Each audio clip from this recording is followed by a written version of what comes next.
Manipurda hausi miyamna thengnariba awa mayam asigi miyamna pamnariba sarkar asina hausi leiba government asina kari thabak paikhaliba miyamgi damukta haibagi khorang taningba mayam ama leiri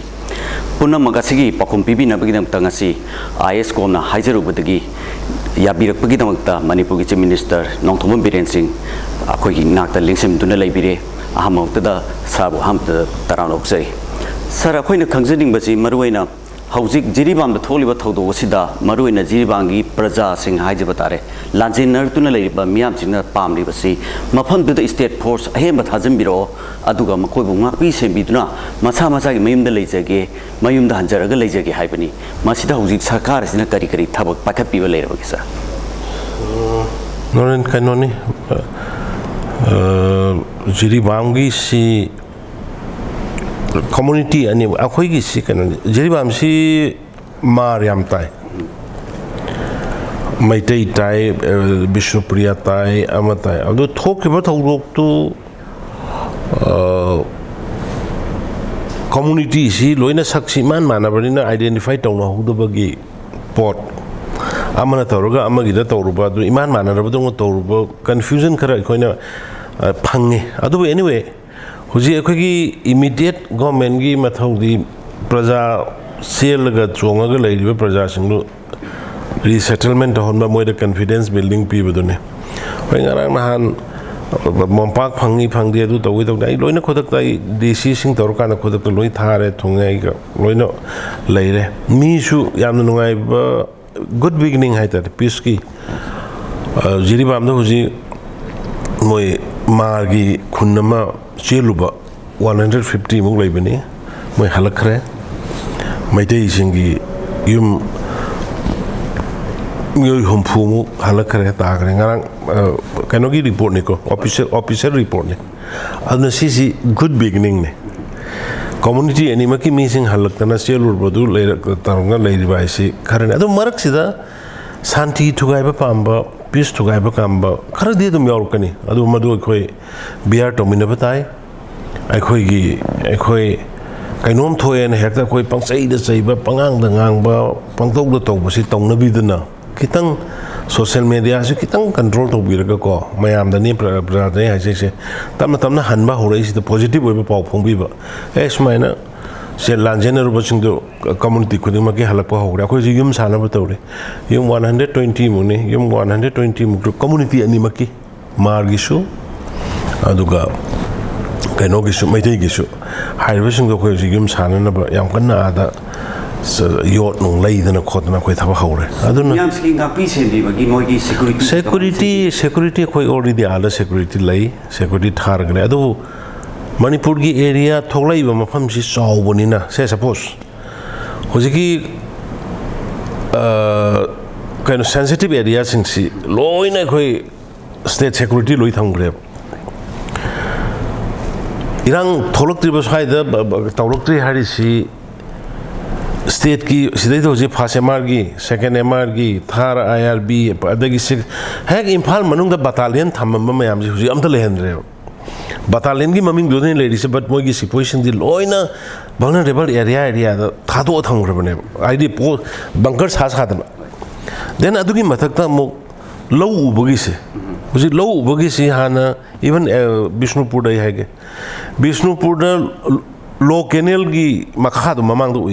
high canal yobangam de huji high canal yong uhalini security do army BSF CRPF adagi police akhoi gi policing IRB emergency gi loina thamaga sumai to gana state ki security shu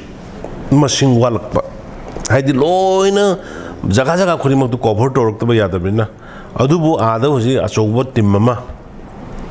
SP thagre adagi achoba operation da kariguma any eventuality da thengna ba yana na bagi police ki Akhannana team su lekhre adui matak da hana election gi chaluba security personnel sing do hala akanda hoji loina deploy to bo hore aduna mayam prajada ina ama khatanga sengtok saninge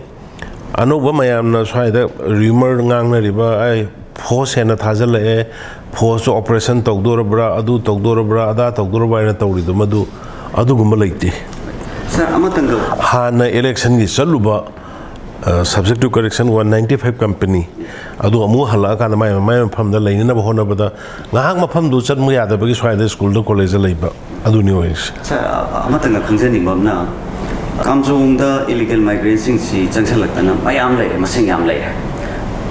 kamjong khokta na tana machi ta ju khara lai ha bi report koi phangba koi thengna jare adu lai biri basa government asina mukoi ji matam chana kamjong da gi ni khangde mafam da gi moi ji report auna ba kari kari thab ko ji maki pai ka pire maram di kamjong da lai ba han da gi lai jari ba koi gi kamjong da lai ba praja sing na makhoi jing na yamna thaudo thon ga ba thaudo ka yam su tho ko yaw re adu moi ji yani report to bi hai ba ji hanjan hanjan hai ba le yam lori di noren humanity service to ni lan ada bom thadar ga hal ga shinadra no mai kamna ba mayam du gi hingna bu gi chelak pane hoi bharat sarkar refugee gi united nation da sign to de even though adu ga su humanitarian service ti to do ya de adu ne ne khoi na moi gi biometric lor kan da negative hang indian citizen oi be ya da na biometric lor kan da moi se adu ne na I card issue tor ga thamise sidai da hoi maringi adai da chancellor laiba khosa laiba ingon da se loina laia do hai busing je koi state security force ne paramilitary force ne torkan da tongan ba jaga da thamme do irang ji phatringai da hojin na phu da into usu ya da ko so na bom thada na ringai hana ringai sida kitang complex hoye adu na khoina akhoi gi civil society organization adu government public punna work to miner kan da moi si khun manung na changa ga khunda gi da na hana gi ta lai ra khun jingi mar ta changa ga tar kan da demographic imbalance ma lai gi da na base ma si khoi na honor ga matam khara bere kum kri ma sabi ra thamma ga moi gi biometric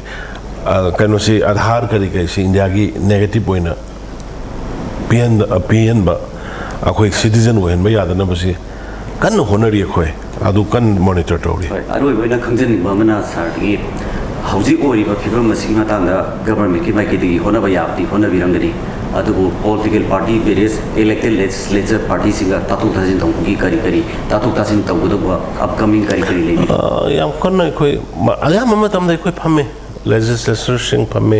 civil society organization sing adum unnai adagi elder groups sing intellectual groups sing adum phone live pochi karino akhoi state government gi high gi da bana karino lep ka da firep na karino huji bhal kari sang le kai sa koi yam toina khane huji so koi legislature party ki koi meeting to gudori rashi loira kan dai koi pemo pista memorandum ma koi sibau gi stand sida to biu gaina high lep ta hai tare akhoi gi site gi so koi kan honori na man manipur gi chief minister moina lebiri ban nongthom bire na si ISCOM da matam thang ka thobiduna akhoi go wari sana ja phangja ba amadi miyamna khaurang na khangwi ni ba wang sing ba khum du bibi bagdam ta honorable chief minister nongthom bire haini ali thank you